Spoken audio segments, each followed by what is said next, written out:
de ese ser que dice, y otra vez, y otra vez, y otra vez. Pero así no es cuando nos equivocamos al leer, somos sus lectores, dice. Es más, nos convertimos en sus libros, porque cuando él ya está cansado de la misma historia que le leímos 20 veces, le inventamos sus propias historias.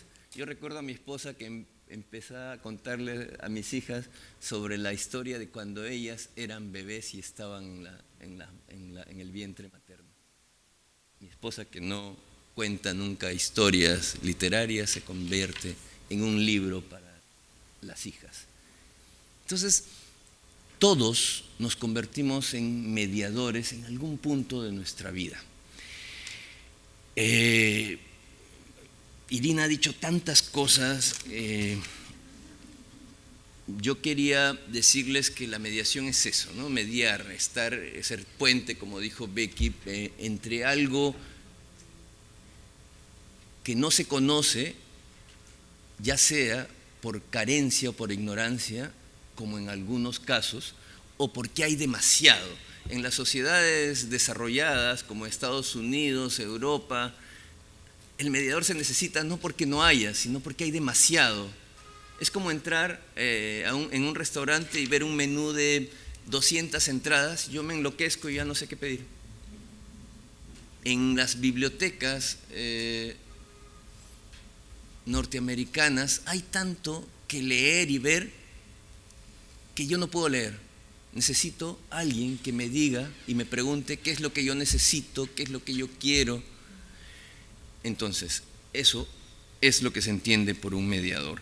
Y un mediador también tiene que ver con las políticas de lectura, como mencionaba Irina, pero a más bien ya se le llama promotor de la lectura en el discurso contemporáneo. Un promotor de la lectura es quien define las políticas de difusión y acceso al libro.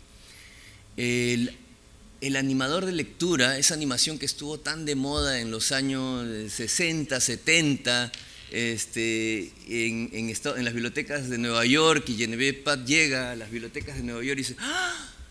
La biblioteca se ha convertido en un espacio democrático donde los niños van a escuchar cuentos, ¡qué maravilloso! Y luego, como todo, deviene en algo desnaturalizado y nosotros hacemos lo que Irina nos cuenta, hacemos magia y espectáculos alrededor del libro y nos olvidamos del libro. Muchas veces hacemos cuentacuentos para que el niño ya no lea el libro, le contamos el cuento que el niño ya no lee.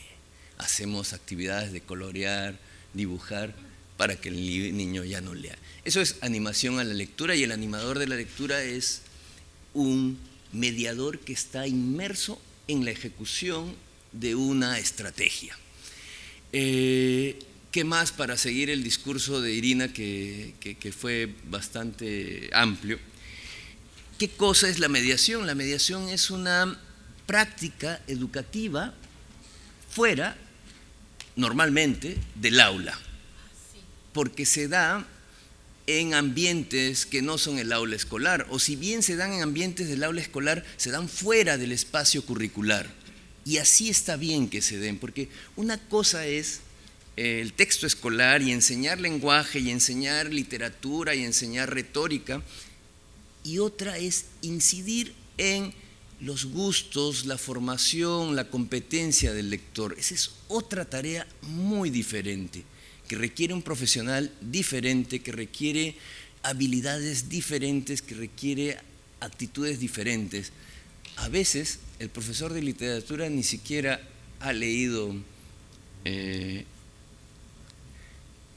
Cid. Me acuerdo mucho de mi profesora de literatura que me decía que teníamos que leer la novela del Cid. La profesora nunca se había dado cuenta que el Cid empieza con estos maravillosos versos de los osollos tan fuerte mientras llorando tornaba la cabeza y estaba los catando. Vio puertas abiertas, euzos encañados, alcándaras vacías, sin pieles y sin mantos y sin actores mudados. No sabía que era un poema. En cambio, el mediador tiene que haber leído los libros, tiene que gustarle leer. Hay tanto que decir, pero si no se me pasan ¿Me queda un minuto? Excelente, todavía puedo hablar. El ejercicio del mediador a veces se discute como un ejercicio de restricción de la libertad. Hablaste también de que está a veces escoger, mediar es escoger, porque si hay un montón, yo tengo que escoger lo bueno y tengo que escoger variedad. ¿Por qué lo bueno? Porque de repente mis mediados, el público al que estoy llegando con un libro, de repente es lo único que van a tener la oportunidad de leer. Entonces, mejor que se lleven los mejores modelos textuales que yo haya sido capaz de elegir. Y diversidad. ¿Diversidad para qué? Para que de los 10 que he escogido, uno le toque el corazón. Porque yo no soy sabio, yo no conozco en extremo a cada lector. Tengo que hacer un esfuerzo por conocer lo más posible a cada lector, pero va a ser imposible que lo consiga. Entonces, voy a escoger diversidad para que alguno de aquello que haya escogido de gran calidad le toque el corazón al auditor. Y seleccionar no es restringir, seleccionar es valorar. Entonces, cuando le preguntaron a Ana María Machado, que es una gran escritora brasileña, le dijeron, pero hacer un plan lector o un plan de lectura y seleccionar y es censura. Eso no es censura. Eso es escoger desde la ética lo que yo creo mejor para el otro. No estoy diciendo, esto no deben verlo porque no conviene que lo vean. No sigo porque si no me voy a comer el tiempo de nuevo de Becky, que es la sacrificada. Como dice Rubén hace un ratito, todos hemos sido mediadores en algún momento de nuestra vida. Yo hace unos años me di cuenta de que había sido mediadora antes de trabajar en mediación de lectura. Sobre todo siento que he sido mediadora con mi hijo de 5 años. Y algo interesante que creo que no había mencionado en el significado de mediación es que parte de ser este puente es también ser un puente hacia el progreso, ¿no? Como decía Irina, hay un problema, hay un conflicto.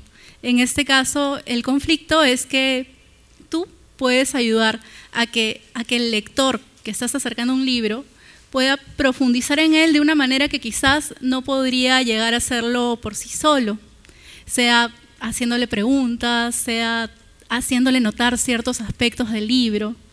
Algo en quien yo he podido ver una mayor muestra de este progreso ha sido durante esos 5 años con mi hijo Vicente, esa es la verdad. Ese ha sido mi trabajo de mediadora, digamos, más continuo y que ha durado más años. Ahorita Vicente acaba de cumplir 5 años, estamos leyendo a diario un capítulo, a veces 2, del Mago de Oz. Pero el Mago de Oz la novela, no un cuentito adaptado.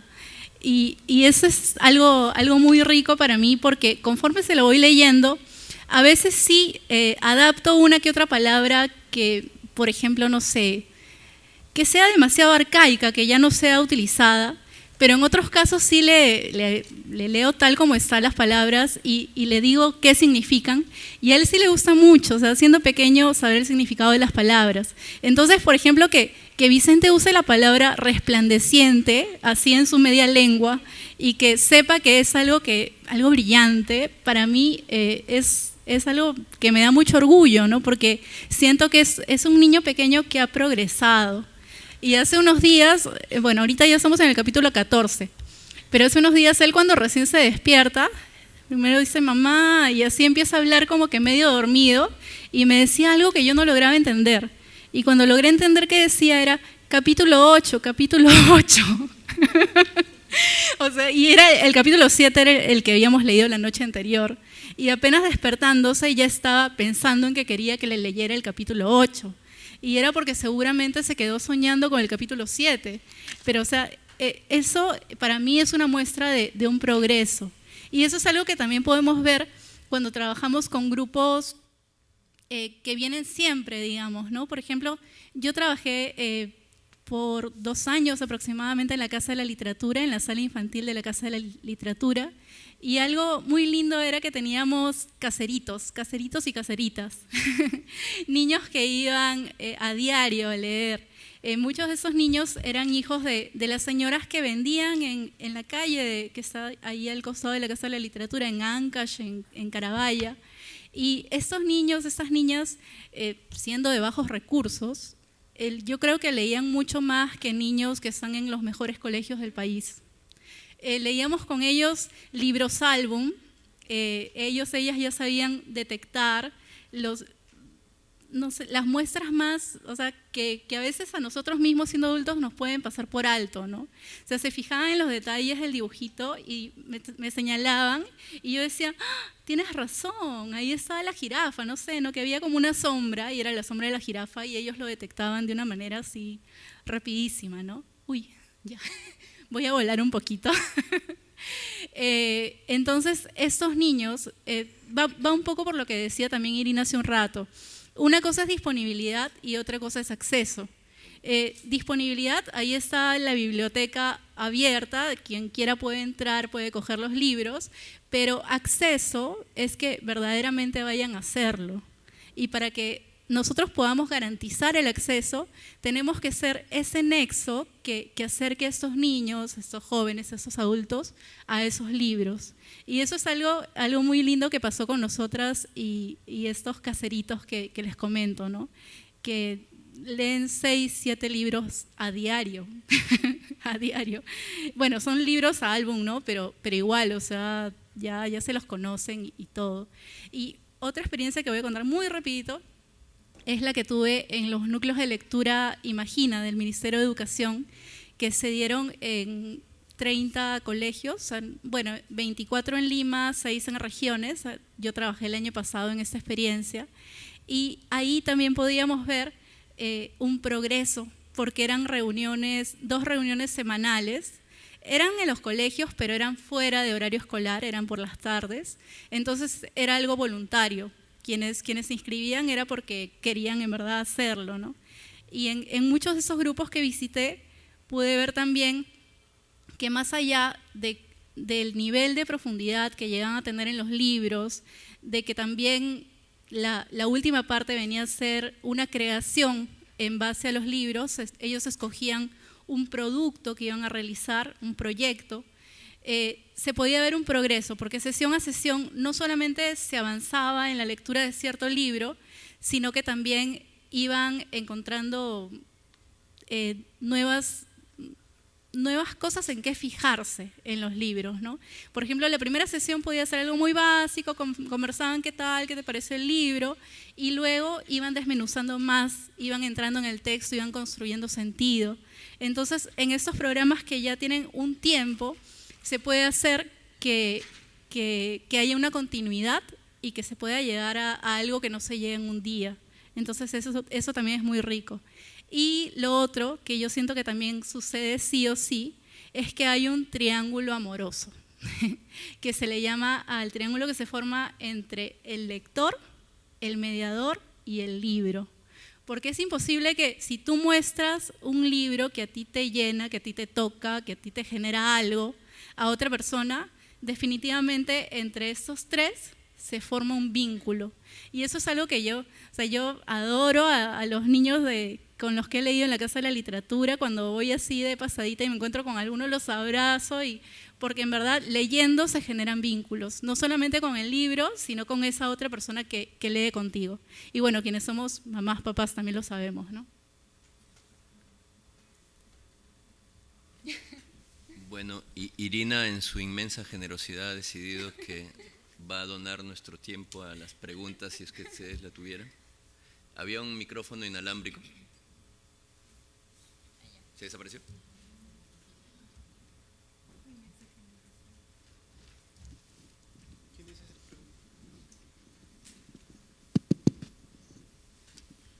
Hola, ¿qué tal? Muy interesante lo que comentan. Yo tengo más que todo una curiosidad de ustedes en su rol de mediadores. ¿qué les representa la ilustración infantil, ¿no? que ahora se está viendo que tiene una gran explosión? Para ustedes, ¿qué les representa? ¿Qué recomiendan? ¿Quién quiere responder? Habría que mirar a qué le llamamos ilustración infantil. No, pues ya si problematizas no vamos a demorar. No me refiero a la problematización, sino a veces siempre cuando le acuñan algún término infantil y eso, y prefiero hablar de la ilustración en general, ¿no? Y referirnos quizá a algo que estamos mirando constantemente, que son los libros álbumes, ¿no?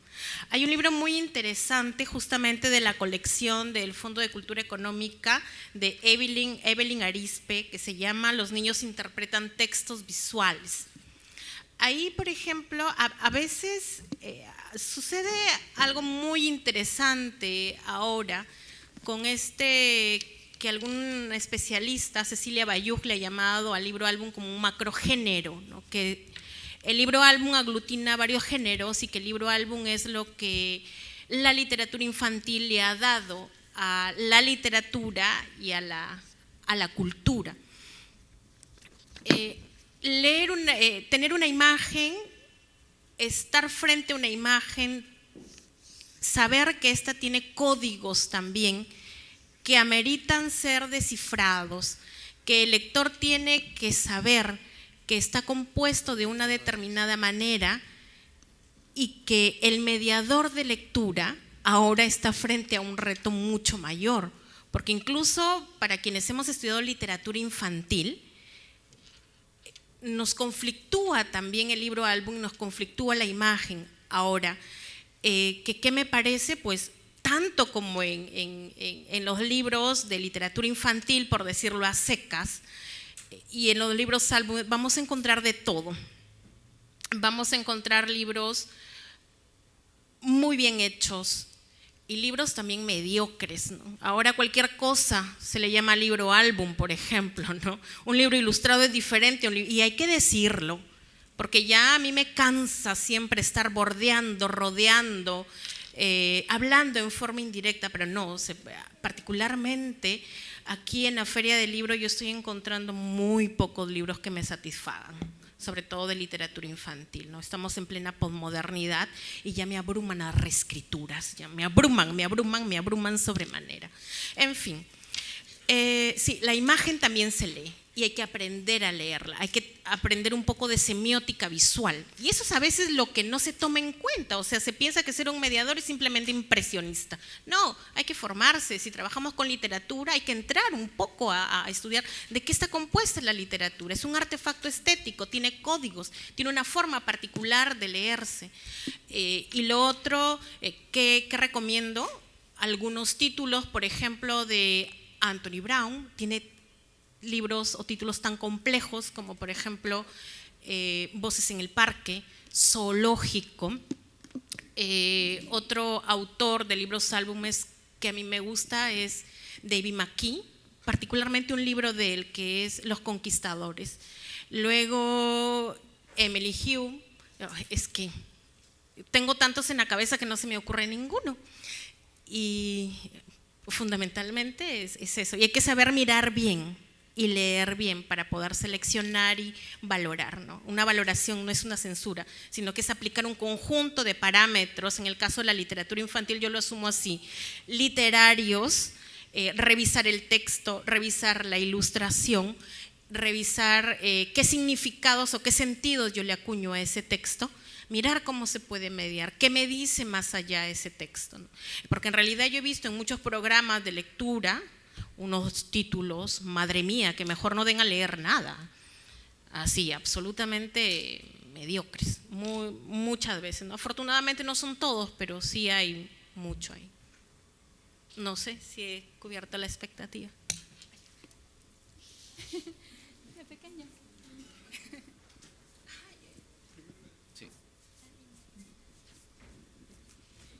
¿Qué es un mediador? ¿Qué? Mediador es quien te lee un cuento para hacerlo fácil y sencillo. A mí casi nunca me han leído un cuento. ¿Nunca te han leído un cuento? Muy mal, tienes que hacer huelga. Libro de reclamaciones de casa.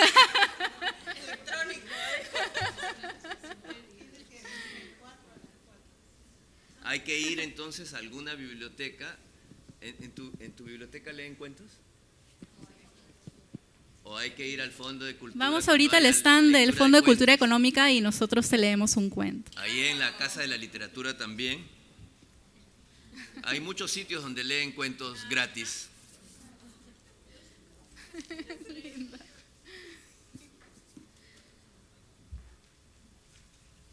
¿Se nos fue el tiempo? 5, allá. Gracias. Buenas tardes. Primero felicitarlos por la facilidad con la que nos explican que es un mediador. En realidad, primera vez que escucho el término y el uso profesional que se le da. También, como bien lo dijo Becky, creo que mi esposa y yo hemos sido mediadores con mis hijos, digamos, leyéndoles libros. Hay momentos en que cambiamos palabras y me corregí, no, eso no dice el libro. Sin embargo, van creciendo, ¿no? En el colegio igual tienen lecturas diferenciadas por grados, todos los años, distintas lecturas. En casa también compramos libros de acuerdo a lo que ellos nos piden. Y mi pregunta es, ¿cómo ayudarles, cómo ser facilitadores para que ellos puedan elegir lo que realmente necesitan? Es decir, por ejemplo, mi hija puede gustar lectura, libros, puras letras. A mi hijo le gustan los cómics. Cuando era niño, particularmente me gustaban los cómics. Entré, por ejemplo, mi primera obra ha sido La Odisea, pero en cómics. Y cuando quise leer que venía después, me dijeron, no, antes de eso está la Ilíada, pero tengo solo en letras. Y luego está la Eneida, que es después de La Odisea. Entonces, ahí empecé a leer. Lo mismo les conté a mis hijos, ¿no? Entonces, ¿cómo podría ser para ser un mejor mediador para lo que tengan que leer mis hijos en adelante? Gracias.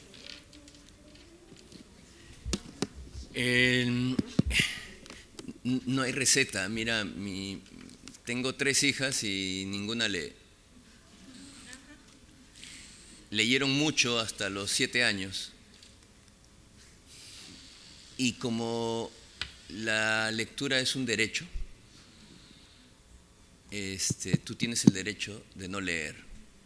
El asunto está en que estamos en un país donde muchos, pero muchos niños no pueden elegir porque no tienen el acceso a los libros. Entonces, con ellos sí hay que trabajar muy duro. Yo la verdad no me preocupo. Para ser un buen mediador hay que estar atento a lo que el lector quiere, a lo que los hijos están mirando y preocupándose. Cuando son pequeños es más fácil. Hubo un tiempo en que tuvimos problemas en la casa con mi esposa, estábamos distanciados y a mi hija agarró la manía de leer El túnel de Anthony Brown.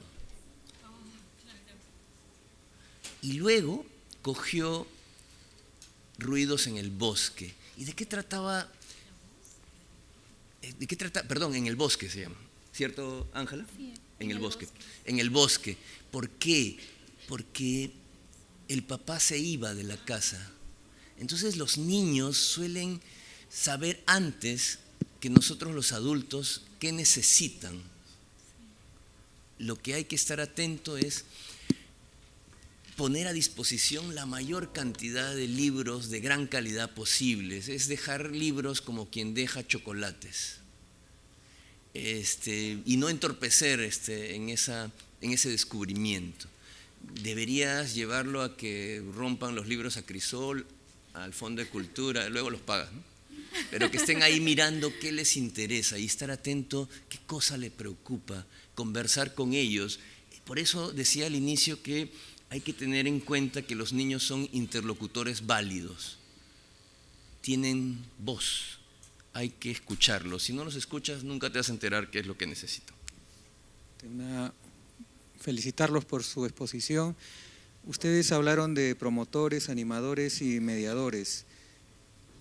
¿Hay una escala? O sea, primero uno empieza en una biblioteca pública como un animador, un mediador y claro, el promotor como un gestor ya de políticas.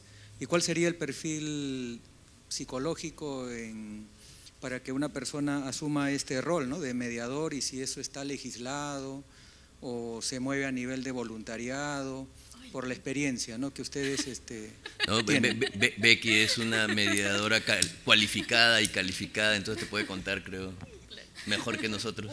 Un ratito, Becky, antes de… Yo cuestiono mucho el voluntariado de mediación de lectura porque sí hay que decirlo, ¿no? Se admite a cualquier persona, y lo digo así, ¿no?, que no necesariamente tiene los requisitos y que a veces ni lee, y de pronto empiezan a dar saltos por aquí, por allá, sin ton ni son con un libro. Y yo discrepo mucho del voluntariado. Al mediador se le tiene que remunerar porque finalmente, bueno, es un trabajo, ¿no? Y ahora al son de voluntariado, cualquier cosa se hace, cualquier cosa se dice y a cualquiera se admite. O en todo caso que hay un proceso de formación, ¿no? Y eso precariza nuestra labor también. Sí, claro. Algo cortito nomás, ahorita, por ejemplo, el Ministerio de Cultura, la Casa de la Literatura y la Biblioteca Nacional están llevando a cabo un programa que se llama Cátedra de la Lectura, el Libro y las Bibliotecas, ¿verdad? Y esto busca dar un programa de especialización para mediadores de lectura para que ellos estén preparados a nivel teórico, práctico, conozcan un poco más de lo que es la labor del mediador y puedan así desempeñarse. Y bueno, en relación a lo de promotor, animador, como decía hace un rato Irina, ¿no?, la animación está basada más en el espectáculo, en algunos casos, en hacer cosas que animen a los niños, pero no necesariamente estas cosas que los animan a la lectura. Muchas veces son anexos al libro, pero no los ayudan a entrar en él. Es la diferencia con el rol del mediador, ¿no?, que busca ser el medio entre el libro y el niño o el lector. Lo otro que El perfil dijiste, psicológico del mediador que trabaja en Wow. lugares públicos o a nivel internacional por su experiencia. Incluso los mediadores podemos tener algo de locos, creo yo. Hay que estar locos por los libros, ¿no? Es un poco difícil dar eso del perfil psicológico. Sí pienso que es necesario estar abierto al encuentro con la otra persona, ¿no?, para poder también ayudarlo a encontrarse con el libro. Yo quería contar una anécdota que me pasó en la Bretaña francesa. Esto del espectáculo con los libros, ninguna actividad, la animación a la lectura no es una batería de actividades. Tiene que haber alguien que piense y relacione esas actividades con su quehacer cotidiano y con su público, con a quién estoy haciendo esta batería y dando esta batería, y tiene que seleccionar y adecuar.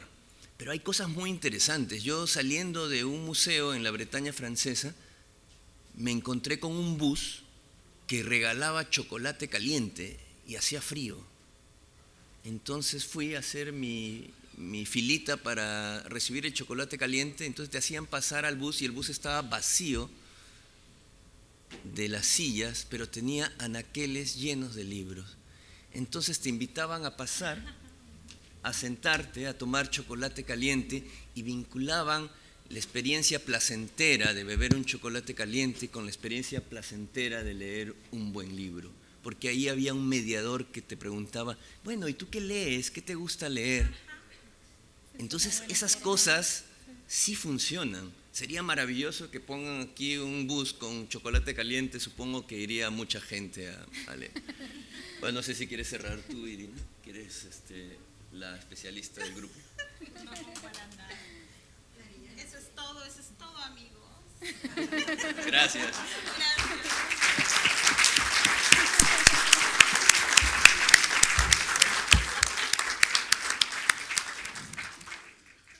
La Cámara Peruana del Libro les agradece a todos su presencia en esta actividad. Muchas gracias a las personas en mesa y muy buenas tardes con todos.